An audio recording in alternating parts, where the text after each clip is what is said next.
HD सच्ची कहानियों पर आप सभी का स्वागत है। रवि पुत्र, जल्दी से खाना खा लो, फिर तुम्हें स्कूल भी तो जाना है। अगर देर से पहुंचा तो तेरी टीचर फिर से मारेगी। पढ़ने से ज़्यादा तेरा खेल कूद में ही ध्यान रहता है। हर वक्त बिल्ली के साथ खेलता रहता है। न जाने कहाँ से उठाकर इस बिल्ली को लाया है।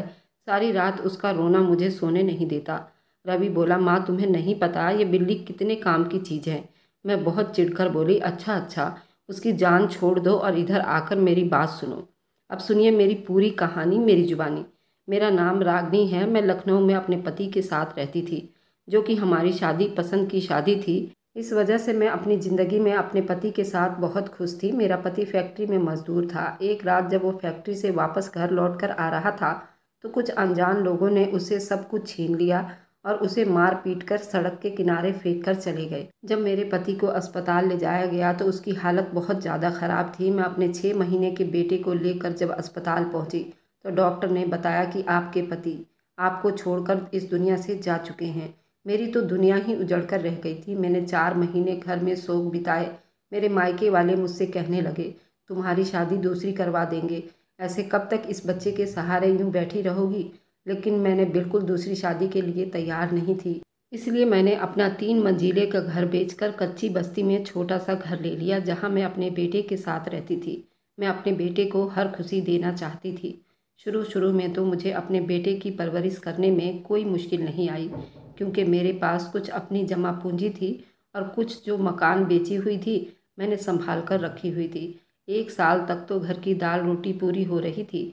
लेकिन जो टाइम बीतता जा रहा था, घर के हालात बहुत मुश्किल से मुश्किल होते जा रहे थे। मुझे समझ में नहीं आ रहा था आखिर मैं क्या करूं, कैसे अपने बेटे की परवरिश करूं। रवि, जो कि 4 साल का अब हो चुका था, वह छोटी छोटी चीज़ों के लिए मुझसे जिद करने लगा था। 4 साल का छोटा बच्चा था। उसे कोई समझ नहीं थी कि मेरी माँ मेरी जिद कहाँ से पूरी करेगी। उसकी बहुत सी ख्वाहिश थी जो अधूरी रह गई थी। जब मैं उसकी कोई ख्वाहिश पूरी ना कर पाती तो मेरा दिल कट कर रह जाता। मैं सोचती कि आज अगर रवि के पापा जिंदा होते तो वह उसकी हर ख्वाहिश पूरी करते। मेरा बच्चा किसी चीज़ के लिए भी ना तरसता रहता। लेकिन भगवान के आगे कौन अपनी मर्जी चला सकता है। शायद हमारी किस्मत में ये दूरियां लिखी थी। एक दिन रवि भूख की वजह से बहुत रो रहा था, लेकिन घर में उसे देने के लिए कोई भी चीज़ नहीं थी। जब मुझे रवि की हालत देखी नहीं गई तो मैं उठी और साड़ी का पल्लू ठीक करती हुई साथ वाली पड़ोसन के घर गई। मेरी पड़ोसन बहुत अच्छी थी। उन्होंने मुझे कुछ सब्जी के साथ रोटियां भी दी, जो कि मैं घर ले आई थी। मैंने वह खाना खुद भी खाया और रवि को भी खिलाया। अभी मैं बर्तन समेट ही रही थी, किसी ने दरवाज़ा खटखटाया। मैंने दरवाज़ा खोला तो मेरे साथ वाली पड़ोसन थी। मैंने उसे अंदर आने को कहा। वह मुझसे बोली, रागनी, मैं जानती हूँ कि तुम्हारे घर के हालात बहुत ख़राब हैं और मुझे ये भी पता है कि एक आदमी के बगैर अकेली औरत घर चलाना कितना मुश्किल हो जाता है। और फिर तुम पर तो तुम्हारे बच्चे की जिम्मेदारी है। मैं तुम्हारी हिम्मत और दिलेरी को सलाम करती हूँ कि तुम अकेली इस बच्ची की परवरिश कर रही हो। अगर तुम बुरा ना मानो तो मैं तुम्हें एक और राय देती हूँ, जिससे तुम इज्जत की रोटी कमा सकोगी और अपने बच्चों को भी अच्छी परवरिश कर सकोगी। उसने मुझे बताया कि बस्ती से बाहर निकलकर एक बंगला है। इस बंगले की मालकिन बहुत अच्छी है और नेक औरत है। अगर तुम चाहो तो वहाँ जाकर काम कर सकती हो। मालकिन का पति बाहर विदेश में रहता है। मालकिन उस बंगले में बिल्कुल अकेली रहती हैं। मैं जल्दी से बोली, तुम मुझे वहाँ लेकर चलो। उससे अच्छी और बात क्या हो सकेगी। मुझे कहीं काम मिल जाए, मैं तो खुद काम की तलाश में हूँ। इस तरह मैं उस बंगले में काम करने लगी। मालकिन वाकई में बहुत अच्छी थी। छुट्टी के टाइम मुझे आते हुए मेरे और रवि के लिए खाना भी दे देती थी। बंगले में काम करने की वजह से मेरी आधी टेंशन तो ख़त्म हो चुकी थी। अब सब कुछ बहुत अच्छे से चल रहा था। पहले महीने की तनख्वाह मिलने के बाद रवि को स्कूल में एडमिशन करवा दिया। मैं सारा दिन बंगले में होती। रवि स्कूल से आने के बाद कभी खेल कूद में लग जाता, कभी कभार वह बंगले में मेरे पास चला आता। बंगला जबकि बस्ती से काफ़ी दूर था, इसलिए मैंने उसे मना किया था कि वह मेरे पास मत आया करे। एक दिन जब मैं मकान से वापस आई तो मैंने देखा कि रवि के पास एक सफ़ेद और काले रंग की बिल्ली है, जिसे वह अपनी गोद में बिठाकर बहुत प्यार कर रहा था। बिल्ली रवि के गोद में बहुत खुश थी और वह बार बार अपनी दुम हिला रही थी। मैं बोली, रवि, तुम ये बिल्ली कहाँ से लेकर आए हो? जहाँ से लेकर आए हो वहीं उसे छोड़ कर आओ। मेरे पूछने पर रवि ने मुझे कुछ न बताया और बोला, माँ, तुम्हें तो पता है मुझे बिल्ली रखने का कितना शौक है, और फिर मेरे पास दूसरे खिलौने भी तो नहीं होते जिसे मैं खेल सकूं। तो मैंने रवि से बोली, अब तुम्हारे खिलौने से खेलने की उम्र नहीं है। अब तुम बड़े हो गए हो, अब तुम 10 साल के होने वाले हो। रवि के चेहरे पर नासमझी के असर दिखाई दे रहे थे। बोला, नहीं माँ, मैं उसे कहीं नहीं छोड़ूंगा, मैं उसे अपने पास ही रखूंगा, उसे खेला करूंगा। तुम खुद तो चली जाती हो, मैं सारा दिन घर में अकेला होता हूँ। मैं नोट कर रही थी, जब से बिल्ली घर में आई थी रवि सिर्फ अपनी मनमानी करता था। माँ की तो उसे कोई परवाह ही नहीं रहती थी। एक दिन न जाने उसे क्या सूझी, उसने बिल्ली को दुल्हन बनाई और कमरे में बंद हो गया। मेरे दिमाग में भी ये बात नहीं था वे क्या कर रहा है। उस रात मैं सो न सकी क्योंकि सारी रात मुझे बिल्ली की रोने की आवाज़ आ रही थी, और आवाज़ इस तरह डरावनी थी कि मुझे बिल्ली से बहुत डर होने लगी थी। मुझे डर लगने लगा कहीं वो मेरे बेटे को कोई नुकसान न पहुंचा दे। उससे पहले कि मैं रवि के कमरे में जाती, रवि बिल्ली को अपनी गोद में उठाकर बाहर आ गया। रवि अपने से ज़्यादा बिल्ली का ख्याल रख रहा था। वह कभी भी उसे अपनी आंखों से ओझल नहीं होने देता था। रवि का यह रोज़ का काम बन चुका था कि वे रोज़ाना बिल्ली को दुल्हन बनाता और अपने कमरे में बंद हो जाता है, और फिर वही खौफनाक आवाज़ों का सिलसिला शुरू हो जाता है। एक रात जब मुझे बिल्ली की रोने की आवाज़ बहुत ज़्यादा आने लगी तो मैंने ज़ोर ज़ोर से रवि के कमरे का दरवाज़ा खटखटाया। काफ़ी देर दरवाज़ा खटखटाने के बाद रवि ने दरवाज़ा खोला। दरवाज़ा खुलने की देरी थी कि बिल्ली के रोने की आवाज़ भी बंद हो गई थी। उससे बोली, बेटा, बिल्ली इतना क्यों रो रही है? सारा दिन मैं काम से थकी हारी घर में आती हूँ तो रात को उसकी डरावनी आवाज़ मुझे सुकून का सांस नहीं लेने देती, और तुमने ये दरवाज़ा खोलने में इतनी देर क्यों लगा दी? तुम क्या कर रहे थे? तो एकदम से रवि के चेहरे का रंग बिल्कुल पीला पड़ गया था। वह बोला, माँ, कुछ नहीं, मुझे क्या करना है, मैं तो सोने की तैयारी कर रहा था। जब मैंने अंदर जाकर देखा तो बिल्ली जहाँ खड़ी हुई थी उसके आगे पीछे एक सफ़ेद चौक की मिट्टी से गोला बनाया हुआ था। जब मेरी नज़र बिल्ली पर पड़ी तो उसकी आंखें ऐसी थी जैसे अभी उसके आंखों से खून टपकेगा। ये देखने के बाद मेरे अंदर बहुत डर की लहर दौड़ गई। मैंने कहा, बेटा, तुम आओ मेरे साथ, सो जाओ। मुझे उस बिल्ली से बहुत डर लग रहा है, ऐसे लग रहा है कि जैसे उस पर किसी जिन्नात का साया हो। वह हंसते हुए बोला, नहीं माँ, ऐसी कोई बात नहीं है, आप बेकार में ही परेशान हो रहे हो। आप जाकर आराम करिए, मैं अपने कमरे में ही सो जाऊंगा। ना चाहते हुए भी मैंने रवि के कमरे से वापस आ गई। पता नहीं मेरे दिल को क्यों इतनी बेचैनी सी लगी हुई थी, ऐसा ही जैसा कि कुछ गलत होने वाला हो, कोई अनहोनी होने वाली हो। खैर, मैं अपने कमरे में आई और आकर सो गई। रवि, आज मैं तुम्हारी वजह से लेट हो गई हूँ। आज बंगले में मालकिन के कुछ मेहमान आने वाले हैं। मालकिन ने मुझे कहा था कि जल्दी आना है। मैं तुम्हारे चक्कर में लेट हो गई हूँ। ये पूरा पराठा ख़त्म करो। तुम दिन पर दिन कमज़ोर होते जा रहे हो। क्या तुम ठीक तरह से खाना नहीं खाते? वह बोला, माँ, जो खाना आप दोपहर के लिए बनाकर जाती हैं मैं वो पूरा खा लेता हूँ। कैसे खाऊं? एक दिन मैं बंगले से जल्दी घर लौट रही थी। मैं तेज़ी से कदम उठाती हुई घर की तरफ बढ़ रही थी कि मेरी नज़र रवि पर पड़ी। मैं सोचने लगी कि रवि यहाँ क्या कर रहा है। जब रवि ने मुझे देखा तो वह एकदम से घबरा गया। मैं गुस्से से रवि से बोली, तुम यहाँ क्या कर रहे हो, वो भी वीरानी में, इस सुनसान जगह में? इस टाइम तुम्हारा यहाँ क्या काम है? अभी मैं रवि से ये बातें कर ही रही थी कि थोड़ी ही देर पर बिल्ली को आते हुए देखा। बिल्ली का मुंह खून से लहूलुहान था। मैं डर के मारे रवि को जोर से अपने बाजू में जकड़ लिया और बोली, चलो रवि, जल्दी से घर चलो, मुझे यहाँ बहुत डर लग रहा है और आज के बाद मैं तुम्हें इस जगह पर ना देखूं, वरना मुझसे बुरा कोई नहीं होगा। रवि और मैं घर की तरफ बढ़े तो बिल्ली भी हमारे पीछे चल दी। मैंने जब पीछे मुड़कर देखा तो मुझे ऐसा लगा जैसे बिल्ली मुझसे चिढ़ रही हो। मैं बिल्ली से बोली, रवि, बस अब बहुत हो गया, बहुत मनवा ली तुमने अपनी हर बात। अब मैं इस बिल्ली को बिल्कुल भी इस घर में देखना नहीं चाहती। देखो तो कैसी डरावनी शक्ल है इसकी, इसमें कोई बिल्लियों वाली बात ही नहीं है। और तुम मुझे बताओ, तुम उस सुनसान जगह पर क्या कर रहे थे? बिल्ली ने ऐसा क्या खाया था, उसका पूरा मुंह लहूलुहान था? तो रवि अनजान बनते हुए बोला, पता नहीं माँ, मैं बिल्ली को ढूंढते ढूंढते वहाँ पर चला गया था। जब मैं वहाँ पहुँचा तो बिल्ली झाड़ियों के पीछे से आ रही थी। अब मुझे कैसे पता चलेगा कि उसने क्या खाया होगा? रवि मेरे मना करने के बावजूद भी बिल्ली को अपने साथ ही घर ले आया। शाम को मैंने रवि को किसी काम से बाहर भेजा। मैं मौके की तलाश में थी।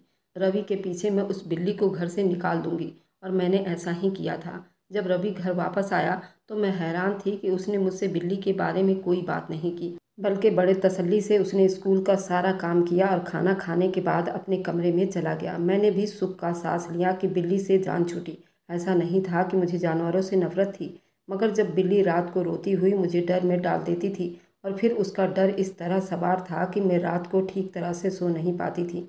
मैं भगवान से बहुत प्रार्थनाएं करती थी कि बिल्ली से मेरी और मेरे बेटे की जान छूट जाए।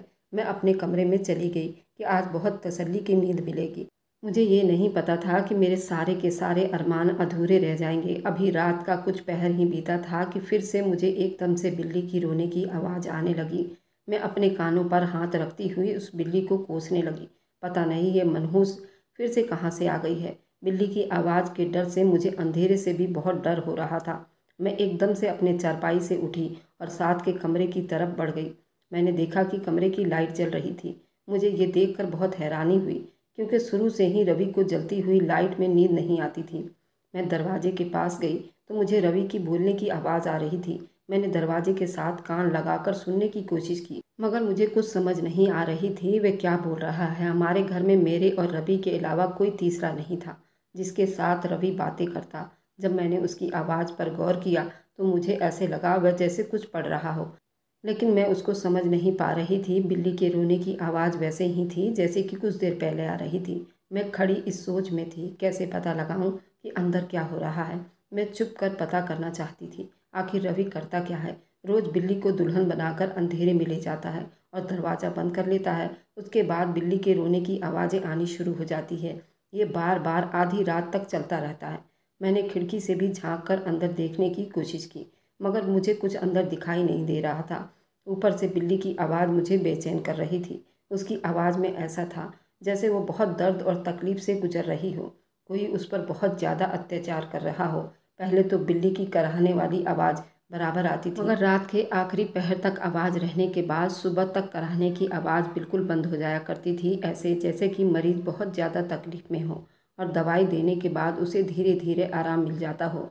अगली सुबह मैं रवि से बोली, तुम फिर बिल्ली को घर ले आए हो? मैंने तो उसे घर से बाहर निकाल दिया था ना। आखिर तुम करना क्या चाहते हो? क्यों अपनी माँ को टेंशन दे रहे हो? तुम्हें पता भी है कि मुझे बिल्ली की आवाज़ कितनी डरावनी लगती है और उससे डर लगता है। उसके डर के मारे मैं रात को सारी रात सो नहीं पाती। तुम हो कि फिर उसे उठाकर ले आए हो। और रात को तुम क्या बोल रहे थे? मुझे सुनाई दे रहा था जैसे तुम कोई मंत्र पढ़ रहे हो और उस मंत्र की आवाज़ से बिल्ली की आवाज़ इस तरह डरावनी निकल रही हो। ये तुम बिल्ली पर कोई अत्याचार करते हो, फिर उसे मारते हो जो इस तरह वे रोती है। रवि तो साफ मुकर गया, बोला मैं तो रात के टाइम सो गया था, मुझे नहीं पता उसके बाद क्या हुआ। मैंने तो कभी भी बिल्ली की रोने की आवाज़ ही नहीं सुनी। मैं हैरानी से रवि की मुंह की तरफ देखने लगी, जो मुझे ही झूठा बना गया था। खैर, मैंने भी फैसला कर लिया कि एक ना एक दिन मैं सच पता लगा कर रहूंगी। रवि के स्कूल जाने के बाद मैंने रवि के कमरे की सफाई की तो मुझे तकिया के नीचे से एक काले रंग के धागे मिले और सूखी हड्डियाँ मिली। धागों पर थोड़े थोड़े दूरी पर गांठ लगाई गई थी। मैं वह धागा हड्डियाँ हाथ में पकड़े हुए सोच रही थी, आखिर ये सब क्या है? ये सूखी हुई हड्डियाँ कहाँ से आई? जबकि मैं तो मीट खाती भी नहीं थी। काफ़ी महीने बीत चुके थे। अभी मैं हाथ में हड्डियाँ और धागे लिए खड़ी थी कि बिल्ली एकदम से उठी और मेरी तरफ बढ़ने लगी। मुझे उससे देखकर ऐसा लग रहा था वह अभी मुझ पर हमला कर देगी। मैंने जल्दी से हड्डियाँ और धागा वहीं फेंका और कमरे से बाहर भागी। डर के मारे मेरे रोंगटे खड़े हो गए, मेरा जिस्म थर थर काँपने लगा। मेरी नज़रें रवि के कमरे के दरवाजे की तरफ ही थी कि कहीं बिल्ली बाहर ना आकर मुझ पर झपट पड़े। मैं डरी और सहमी हुई एक कोने में आकर बैठी हुई थी। इतने में रवि स्कूल से आया, मुझे देखकर घबरा गया। बोला, माँ आप इतनी घबराई हुई क्यों लग रही हैं? मैंने रवि को अपने साथ लगाया, रोने लगी। रवि, बिल्ली मुझे मार देगी। वह बिल्ली नहीं बल्कि बिल्ली की शक्ल में कुछ और ही है। मेरा इतना ही कहना था कि रवि उठकर मेरे कमरे में चला गया। उस हड्डी और धागे को लेकर मैं एक बाबा के पास गई। उन्होंने वह सामान अपने पास ही रख लिया और कहा कि ये तो बहुत खतरनाक चीज़ है, तुमने अच्छा किया इसे घर से निकाल कर। उन्होंने मुझे एक ताबीज़ दी और कहा, इससे तुम्हारी और तुम्हारे बेटे की रक्षा होगी। मुझे उन बाबा की वजह से थोड़ा राहत मिला। एक दिन मैं काम से फ्री होकर घर ही आ रही थी कि रास्ते में मुझे साइकिल पर एक आदमी घड़ी बेचता हुआ नजर आया। मैंने रवि के लिए एक घड़ी खरीदी क्योंकि वह पिछले कुछ महीनों से मुझसे घड़ी की जिद कर रहा था। मैं बहुत खुश थी क्योंकि मैं अपने बेटे की ख्वाहिश पूरी कर रही थी। घर आकर मैंने रवि को आवाज़ लगाई। जब वो मेरे पास आया तो मैं उसे बोली, रवि मैं तुम्हारे लिए एक गिफ्ट लेकर आई हूँ। तो वह बोला, माँ क्या लेकर आई हो? मैंने कहा, अपना बाजू मेरे सामने करो, मैं अपने हाथों से पहनाती हूँ। जब मैंने उसकी बाजू देखा मेरे तो होश उड़कर रह गए थे। रवि पहले से काफ़ी कमज़ोर हो चुका था। मुझे लगा शायद खाना खाने की वजह से इतना कमज़ोर हो गया है। जैसे जैसे वह कमज़ोर होता जा रहा था वैसे वैसे ही बिल्ली मोटी होती जा रही थी। एक दिन सुबह से कुछ देर पहले मुझे बिल्ली की रोने की आवाज़ आई। बिल्ली की आवाज़ पहले भी बहुत ज़्यादा होती थी, लेकिन उस दिन तो आवाज़ कान के पर्दों को चीर रही थी। ऐसा लग रहा था जैसे बिल्ली की जान पर बहुत अत्याचार किया जा रहा हो और वे तकलीफ़ और परेशानी में पड़ी हो, क्योंकि ये तो रोज़ की समस्या बन गई थी। मुझे लगा शायद बिल्ली भूख की वजह से चिल्ला रही है। बिल्ली के रोने की आवाज़ में तेज़ी होती जा रही थी। मैं एकदम से चारपाई से उठी और रवि के कमरे की तरफ चल दी। पहले की तरह आज भी रवि के कमरे से कुछ पढ़ने की आवाज़ आ रही थी। वह आवाज़ गौर से सुनने के बाद मुझे अच्छे से सुनाई दे रही थी। मैं खिड़की की तरफ गई।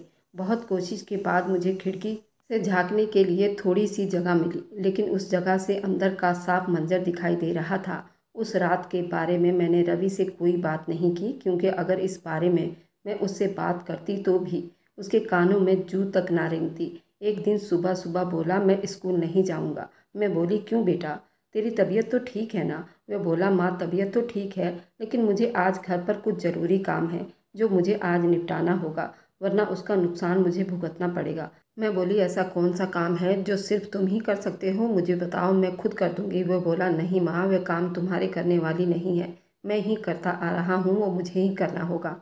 अब तो मुझे रवि की फिक्र होने लगी थी। खैर, मैं अपने काम पर चली गई। शाम को जब मैं वापस आई, रवि बिल्ली को साथ लिए कमरे में बंद था। ऊंची आवाज़ से कुछ पढ़ रहा था। मैंने थोड़ा सा दरवाज़ा खोलकर अंदर कमरे में झांका तो अंदर का मंजर देखकर मेरे पैरों तले से ज़मीन निकल गई, क्योंकि रवि ने दो गोला बनाए हुए थे और एक दायरे में वह खुद बैठा था, दूसरे में उसने बिल्ली को एक रस्सी से बांधकर बिठाया हुआ था और पता नहीं वह क्या क्या मंत्र पढ़ रहा था, जिसकी मुझे कुछ समझ नहीं आ रही थी। उस दिन भी बिल्ली का मुंह खून से लहूलुहान था। मैं एकदम से आगे बढ़ी, बिल्ली को दायरे से बाहर निकाला, एक जोरदार थप्पड़ उसके मुंह पर मारते हुए बोली, ये क्या आफत मचा रखी है? रवि मेरे ऐसे करने पर गुस्से में आ गया। मुझसे बोला, माँ, ये तुमने क्या कर दिया? मेरा पूरा तपस्या भंग कर दिया। तुमने मेरे सारे किए कराए पर पानी फेर दिया। तुम्हें नहीं पता उस दिन के लिए मैंने कितनी रातें जाग कर बिताए हैं।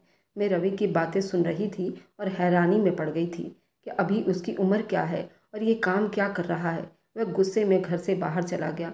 मैं रवि के कमरे में गई। डरते हुए मैंने बिल्ली को रस्सी से खोल दिया तो वह दुम हिलाती हुई कमरे से बाहर निकल गई।